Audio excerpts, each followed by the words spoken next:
Okay, Honda has announced plans to close its Swindon plant by the end of 2022.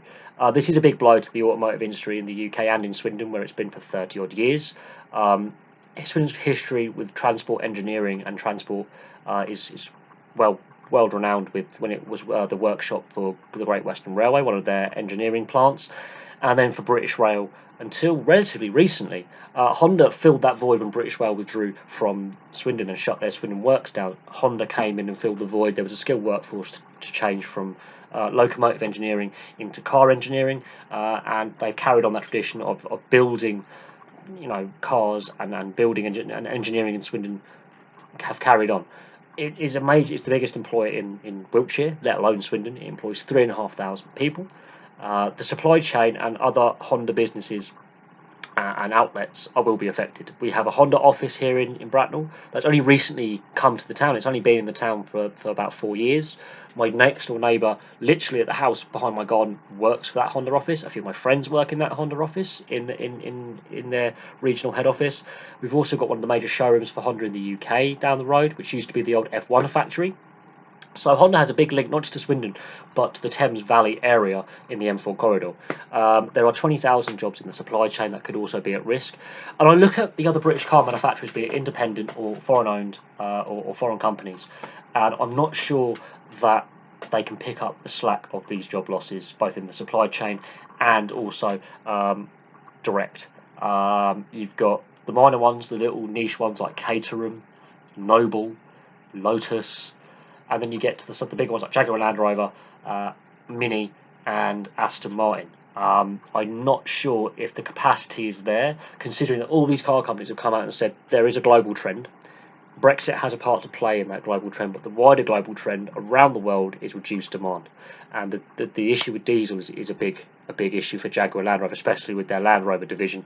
Aston Martin is more of a luxury brand, and with that slowing demand from China, from the Chinese middle class, that's having an effect on Aston Martin. Lotus, again, that's a niche market, very limited market with Lotus cars worldwide, considering the type of sports cars they make and the models they make. Caterham, again, and Morgan, they're very niche sports car markets, up-end sports car markets. Morgan is I would think, in a healthy state, in the sense that it's been continuously going for years, and some of their models are very successful for the market they're in. Caterham, Westfield is gone, their main rival in the kit car market.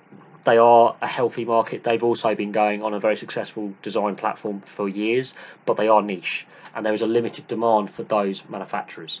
On the Nissan side of things, the X-Trail is to do with the war on diesel that's been going on before Brexit was even a thing. So 4x4s and diesels are seeing a decline in demand. Mini, they're now bringing out their electric models. In fact, all the major, even the niche sports car manufacturers are looking at electric or hybrids as well for the ongoing future in research and development. Was Swindon doing enough with the hybrid and electric models? I don't think they even built them at the Swindon factory.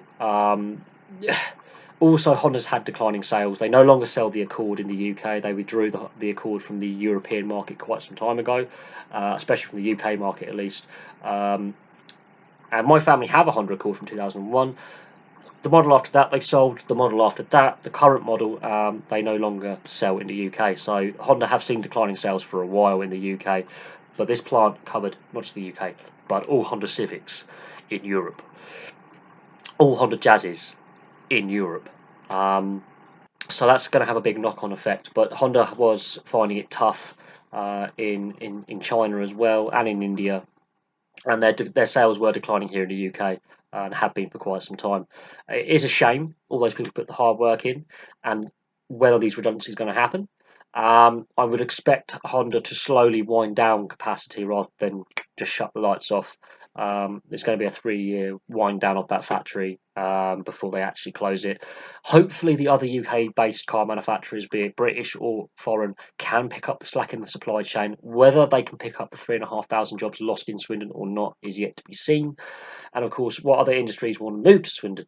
Because it is in a prime location on the M4 corridor. It's halfway between Bristol and London. It's in a very good location in the centre of the south of England. It's got a manufacturing history in Swindon, more than just cars and railways. It has a much wider manufacturing history in England, and there is a manufacturing base there. But it is a concern going forward with what's going to happen. But there we go. Thank you very much for watching. It is sad news, and it's major news because of the amount of people employed, not just directly, but also down here, 60 miles down the M4, closer to London. It has an impact here as well because Honda is a big employer in Bracknell, with a regional office and a major showroom on one of their top marquee showrooms in the south of England, being based because it's in the M4 corridor. It's close to Swindon. All the cars that are sold there are built in Swindon or were built in Swindon, even the second-hand models. It's a big blow to them as well.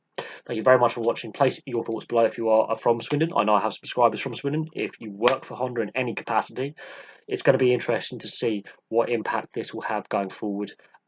There's a whole variety of issues at play. It's more than just Brexit. There are other issues. Slowing car market globally, trade war with China, between the US and China, that's raising prices and putting people off investing. A threatened trade war between the US and the EU, regardless of whether Great Britain and the UK, stays within the EU or not after March 29th. There is still that ongoing issue with the EU having a higher tariff for US vehicles over the tariff going the other way, and Trump wants to raise that tariff. Protectionism, as I say, does not work. It creates more problems. And the Japanese economy being very protectionist now under Shinzo Abe. There we go. Thank you very much for watching. Please like and subscribe. Place your thoughts below, and I'll have some more videos for you soon.